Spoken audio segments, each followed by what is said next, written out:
Yo, what's up, y'all? Back with another episode. Super excited for this one. I got a really good guy who not only knows actually how to sell at a high level, but I feel like is a really genuine person. Comes from one of my, fan favorites of an agency over there at Wolfpack. But man, Tal, thank you for hopping on today, brother. Absolutely, brother. Appreciate you having me.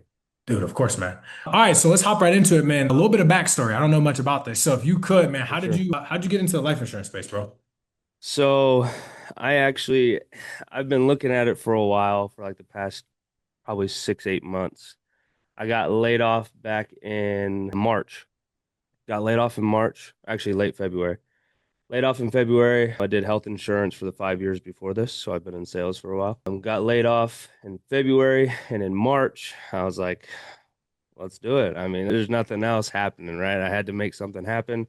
I've never been the kind of guy that wanted to go work a W-2 just because I never wanted to work for somebody else and I didn't want anyone to really depict on what I made, right?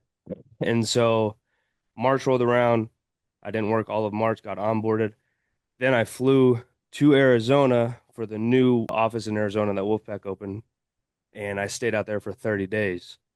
So April was my first 30 days, and I wrote 28K AP in April. And honestly, bro, it has been life changing. Like truthfully, it's been life changing. This industry's been life changing.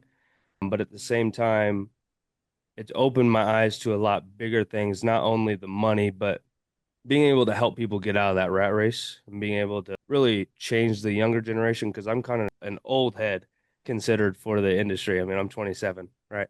I got into the industry when I was 27. So I was a little bit older. Most people now are 18, 19, 20. So pretty Yeah, crazy. bro. I definitely relate, bro. I just turned 30 like 2 weeks ago, and I got in when I was 26 or Yeah, 25 actually. And even then, I was like kind of considered an old head, bro. exactly. But it's funny, bro. It's like, dog, I'm not old at all, but I guess in this For space, you sure. are. For sure. But not.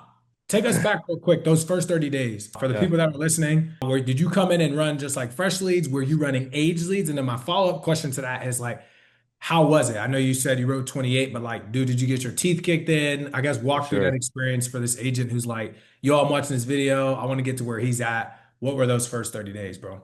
For sure. Yeah. I mean, I gotta shout out my uplines, Luke and Max. They definitely helped me a lot because I mean, I was broke. I had 2 grand in my name going out to Arizona. Like, I didn't have any money for leads, right? And so I was running like their age leads. So at that point, it was probably like a year to 2 years old, right? Like these Right. were age aged, right? And I was just scrapping, dude. Like literally anyone who picked up the phone, they were gonna buy, right? Or they were at least gonna have a conversation with me. I Mhm. wasn't getting off the phone until they hung up the phone or they told me to F off, right? Like that. And that's just kind of how I learned how to do sales, right? Anybody is a prospect, right? And so that first 30 days, I mean, the first week, yeah, I had sales background, but I mean, people who have sales background, it's so different, right? Like each sales is different. You have to know the product. And if you go into any presentation without knowing the product, you're going to stutter and you're not going to sound credible, right? And so that first week was, I think I maybe listened to Max and Luke like a day or two because I just wanted to get on the phones. I had to rip. I had to make money. I had to provide for the family, right? I had 30 days to change my life. If I didn't, I told myself, I gave myself 3 months. And luckily, my roommate had my back. He had some money set aside and he was willing, whenever we first started this, he was willing to cover my back for 3 months, which was, I mean, a blessing, right? Like that. Not a lot of people have that, right? But I just took that upon me. I was like, I can't let him get to that point, right? Like, I'm not going to borrow any money. That's never going to happen. I don't want that. And so that first 30 days, it was head down grind. I got to the office. It was Arizona. So I was getting to the office at 6:30 or 7 because we're already 2 hours behind everybody, right? Because it's their weird time zone that they have out there. And Right. so I was getting there 6:30 or 7, dialing till 8, 9, 10 at night. And then I would go home, set appointments, and still dial from the crib some nights. And so, I mean, I was every day. The only days I possibly took off were Sundays. And even at that, I would just go to church on Sundays and then go to the office. So Right. it would be a little bit of time. But yeah, bro, I mean, talk about teeth kicked in. Woo! Talk about age leads.